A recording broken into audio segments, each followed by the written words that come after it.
Friends, prime telecom के official YouTube channel पे आपका आज फिर से स्वागत है। आज हम आपको दिखाने वाले हैं Redmi Note 4। इसकी जो ग्लास है ऊपर से वो टूटा हुआ है और ये वर्क सही कर रहा है।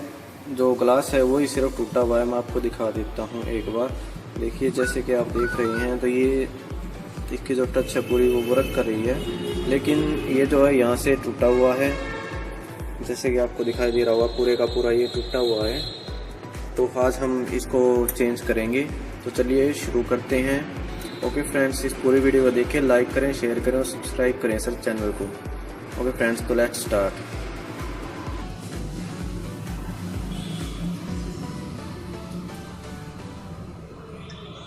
चलिए फ्रेंड्स, इसको हम ओपन कर लेते हैं।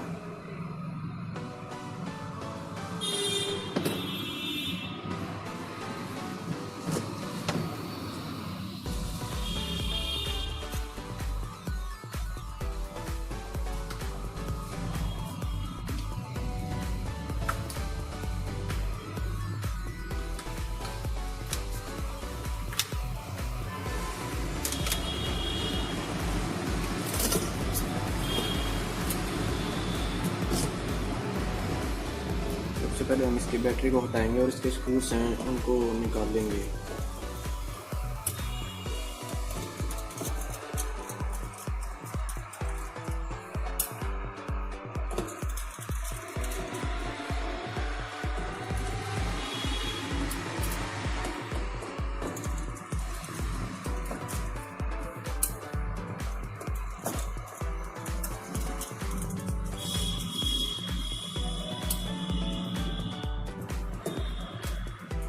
इसके जो कनेक्टर्स लगे हुए हैं हम उनको भी अलग अलग कर लेंगे।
इसका मदरबोर्ड हमने निकाल लिया है।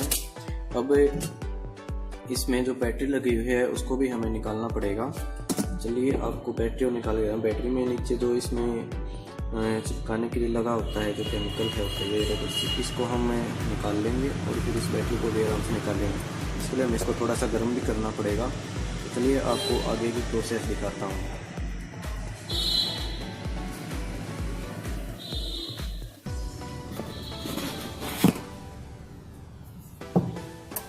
ये हमारी हीटिंग मशीन है जो 120 डिग्री तक हीट हो चुकी है, तो मैं इस पर रख दूँगा, इसको थोड़ा सा हीट होने दूँगा। देखिए 120 की चल रही है और इसको मैं लगभग 1 मिनट तक हीट होने दूँगा।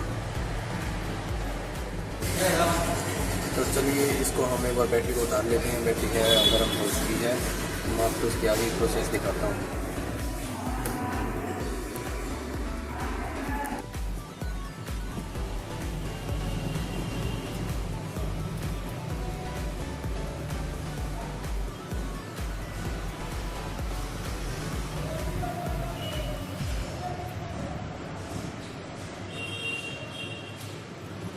इसकी जो बैटरी है काफ़ी टफ चिपकी हुई होती है, तो इसको हमें धीरे से उतारना पड़ता है, कहीं बैटरी लीक ना हो जाए या फिर जिसे हम उतारते हैं उससे बैटरी ख़राब ना हो जाए।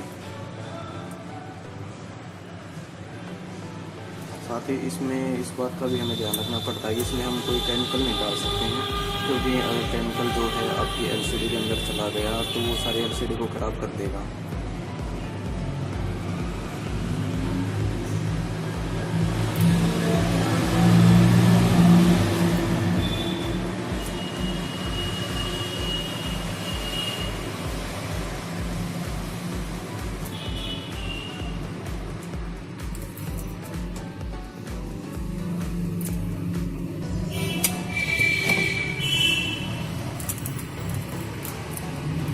हमने बैटरी को अलग कर दिया है।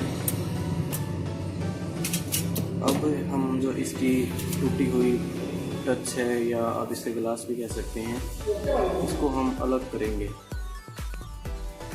तो फ्रेंड्स अब हमें इसको एक बार दोबारा से हीट करना पड़ेगा। जो इसका आगे का टूटा हुआ हिस्सा है हमें उसको फ्रेम से बाहर निकालना पड़ेगा, तो उसके लिए हम इसको एक बार फिर से हीट करेंगे। इससे पहले एक बार जो इसका टच का पत्ता है उसको मैं थोड़ा सा अलग कर देता हूँ, ये चिपका हुआ होता है। तो अब हम इसको फिर से हमारी टच सेपरेटर मशीन पे हीट करेंगे और 2 मिनट गर्म होने के बाद में हम इसको फ्रेम से बाहर निकालेंगे।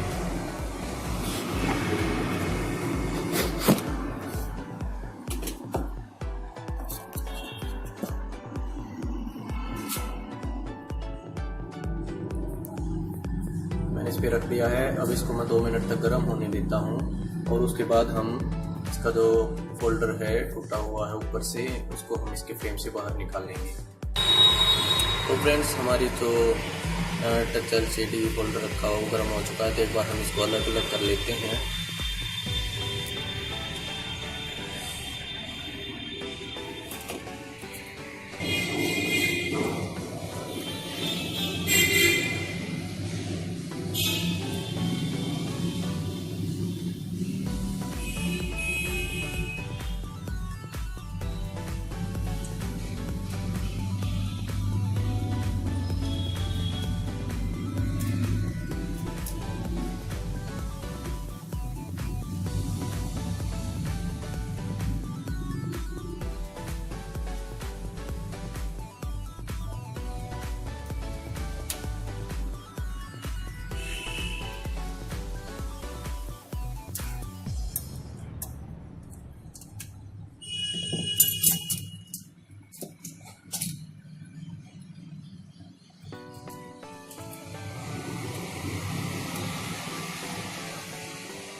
इसको हमें बड़े आराम से निकालना पड़ता है, क्योंकि बड़ी ग्लास की चीज़ होती है, बड़ी नाजुक सी होती है और ये निकालते टाइम टूट भी सकती है। तो हमें इसका बड़ा पूरा ध्यान रखना पड़ता है ताकि ये टूटे ना। बड़ा आराम से इसको हमें निकालना पड़ता है।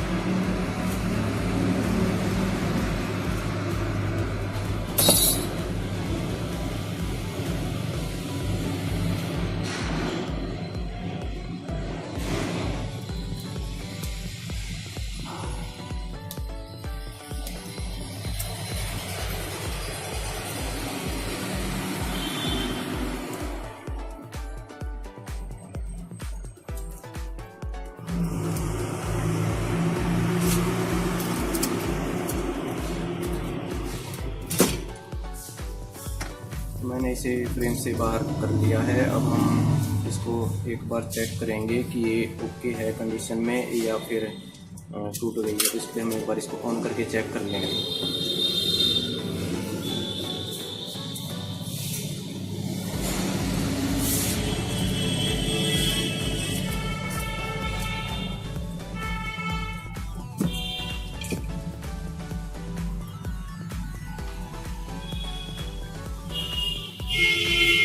मैंने सेट को ऑन कर दिया और सेट जो ऑन हो गया है। जैसा कि आपको दिख रहा होगा, इसमें बिल्कुल सेफ हमारी एलसीडी बची हुई है।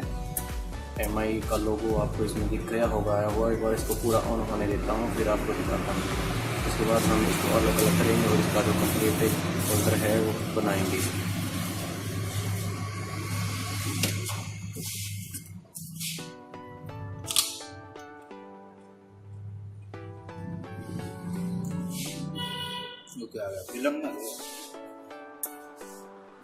तो देखिए हमारी जो एलसीडी है वो बिल्कुल सेव बची हुई है। आप पूरी की पूरी देख सकते हैं। आपको एक बार फिर से दिखा देता हूँ। मैंने इसमें कोई भी एडिटिंग नहीं की है, ताकि आप देख सकें कि हमारा जो काम है कैसा होता है। ठीक है, आप देख सकते हैं पूरी एलसीडी ओके बची हुई है। तो हम इसको अलग अलग कर लेते हैं।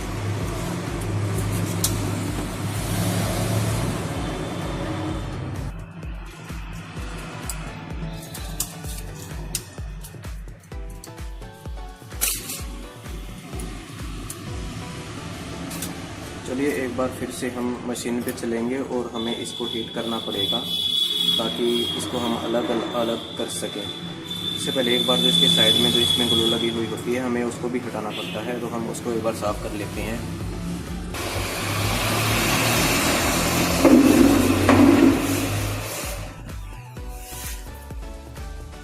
इसको हम अपनी मशीन पे रख देते हैं। एक बार इसको सेट कर लेते हैं, क्योंकि वैक्यूम की ज़रूरत पड़ेगी इसमें हमें। और इसको 1 मिनट तक हमें गर्म भी रखना है। तो मैंने इसको रख दिया है और एक बार इसको मैं 1 मिनट तक गर्म होने देता हूँ। उसके बाद मैं आपको शो करता हूँ आगे कि आगे कैसे होगा। तो फ्रेंड्स हमारी तो टच और एलसीडी का फोल्डर वो गर्म हो चुका है। तो हम इसको अलग अलग कर लेते हैं। मैंने वैक्यूम ऑन कर दिया और अब आपको ये अलग करके दिखा रहा हूँ।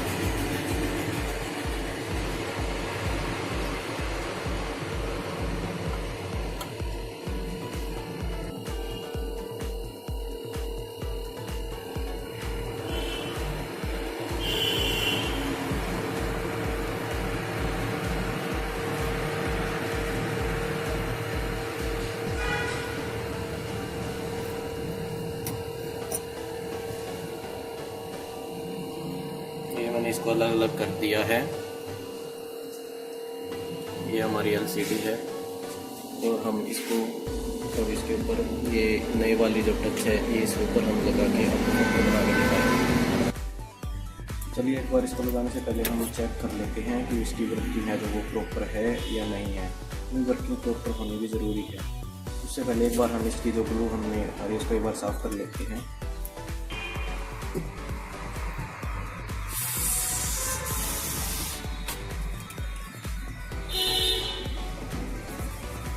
एक बार पूरा हम क्लीन कर लेंगे, ताकि इसमें कोई प्रॉब्लम ना हो। क्लीन करने के बाद में जो टच है वो ऐसे वैसे इसके ऊपर चिपकी नहीं होगी, तो हमारे लिए इजी रहेगा चेक करना।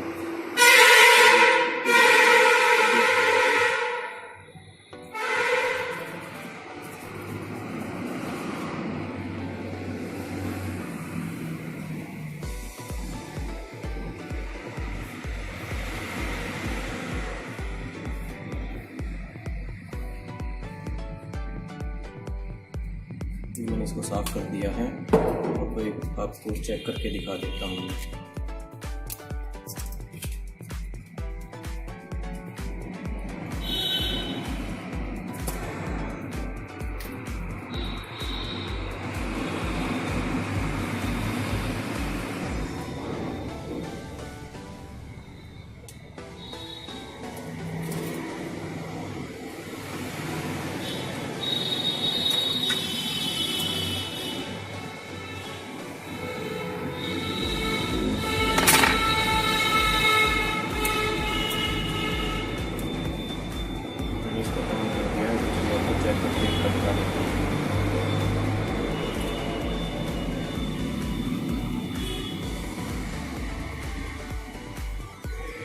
हम कोई भी टच या ग्लास टूटा हुआ कोई भी ऐसे फोल्डर होता है तो हम उसमें पूरा उसको चेक करके ही लगाते हैं।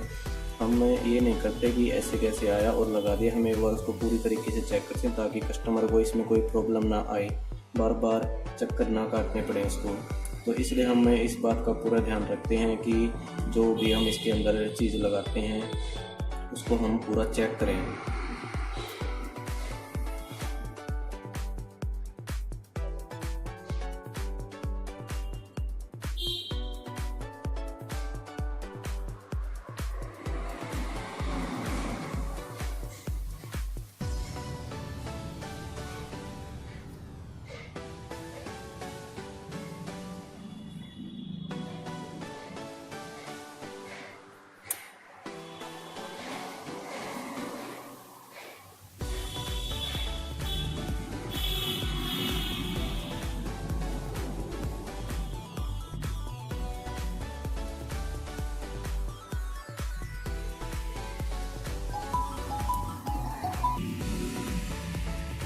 तो फ्रेंड्स ये बिल्कुल ओके है। तो हम इसको बना लेते हैं। एक बार इसके हम ऊपर डिस्प्ले के ऊपर से लगा देते हैं और उसके बाद इसको हम मशीन में फोल्डर बनाएंगे इसका।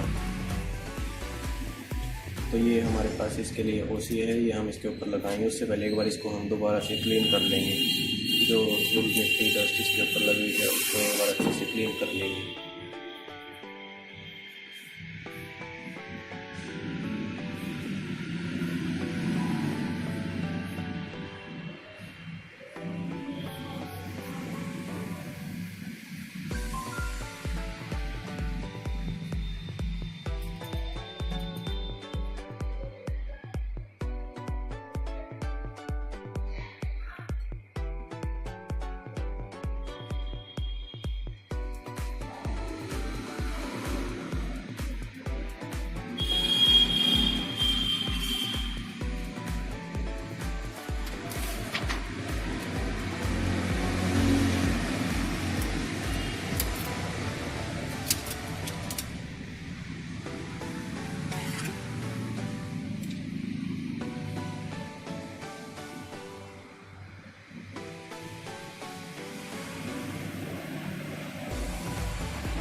एलसीडी के ऊपर ओसी लग चुकी है। तो अब हम आपको इसके आगे कवर दिखाते हैं।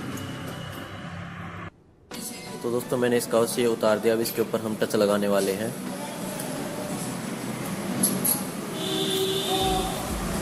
दोस्तों ये मैं इसके ऊपर टच लगा रहा हूँ। ये लगाने के बाद हम इसको जो हमारी पंचिंग वाली मशीन है इसके अंदर रखेंगे 30 सेकंड तक और पंचिंग करेंगे इसकी। तो एक बार इसकी पंचिंग होने देते हैं।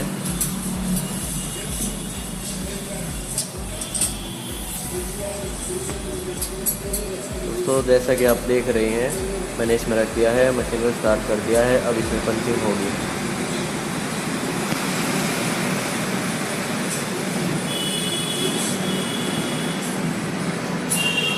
दोस्तों ये पंचिंग हो रही है।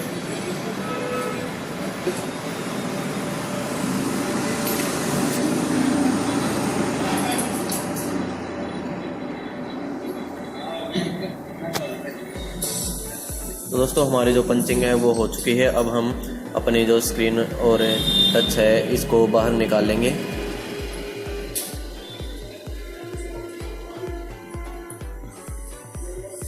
अब हम इसको अपने बबल रिमूवर में रखेंगे और इसमें जो हल्का फुल्का बबल रह गया है उसको बाहर निकाल लेंगे।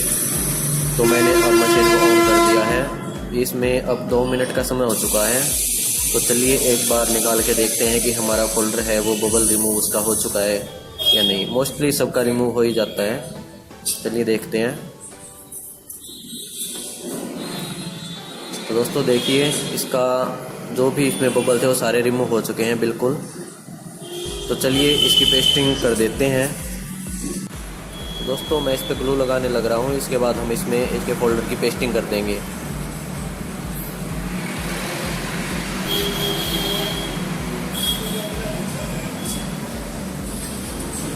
ये जो ग्लू लगानी होती है ये अच्छे तरीके से लगानी पड़ती है ताकि जो फिटिंग है वो प्रॉपर आए।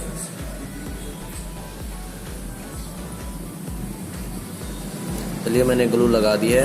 अब इसमें फोल्डर सेट कर लेते हैं।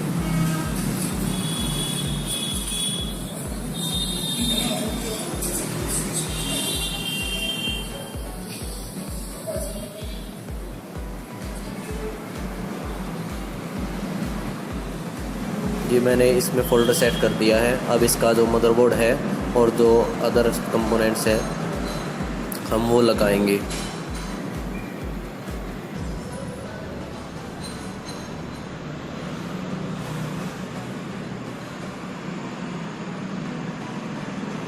ये इसका मदरबोर्ड है।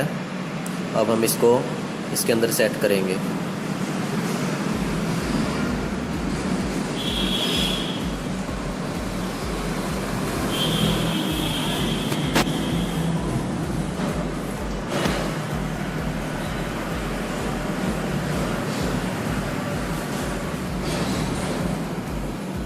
मदरबोर्ड लगाने के बाद में हम इसकी जो फ्लैग केबल लगती हैं नीचे, चार्जिंग फ्लैग्स हो गई, टच वाला पत्ता हो गया, एलसीडी का हो गया, वो सब इसमें लगा देंगे। उसके बाद में हम इसके ऊपर जो इसका एंटीना होता है वो लगा के इसको पैक कर देंगे। इसकी बैटरी है, इसको भी हम इसके अंदर लगा देते हैं।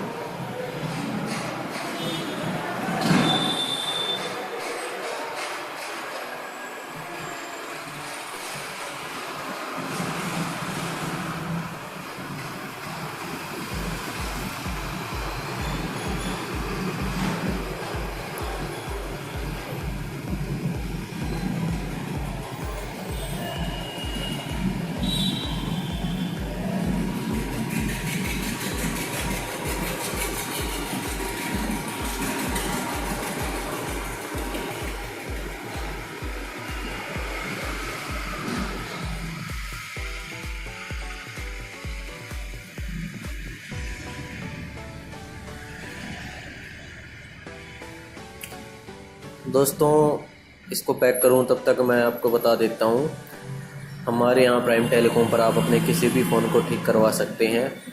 आपका टच टूटी हुई हो, आपके फ़ोन का ग्लास टूटा हुआ हो या फिर पूरा फोल्डर कंप्लीट टूटा हुआ हो, जैसा भी हो हम हर तरह के फ़ोन्स को ठीक करते हैं। साथ ही जो हार्डवेयर की प्रॉब्लम्स होती है जैसे कि चार्जिंग कनेक्टर्स हो गए, चार्जिंग के पत्ते हो गए या फिर और माइक की प्रॉब्लम हो गई, कुल मिला के जो भी प्रॉब्लम्स आपके फ़ोन्स के अंदर हो सकती है हम मोस्टली सब रिपेयर करते हैं। और जो मार्केट का प्राइस होता है उससे बिल्कुल चीप रेट पर, सस्ते रेट पर उससे, और जितना जल्दी हो सके उतना जल्दी हम आपको ठीक करके देते हैं। तो चलिए दोस्तों, हमारा जो नोट 4 है वो पैक हो चुका है। इसको मैं आपको एक बार ऑन करके भी दिखाऊंगा। तो ये हमारा पूरा पैक हो गया है।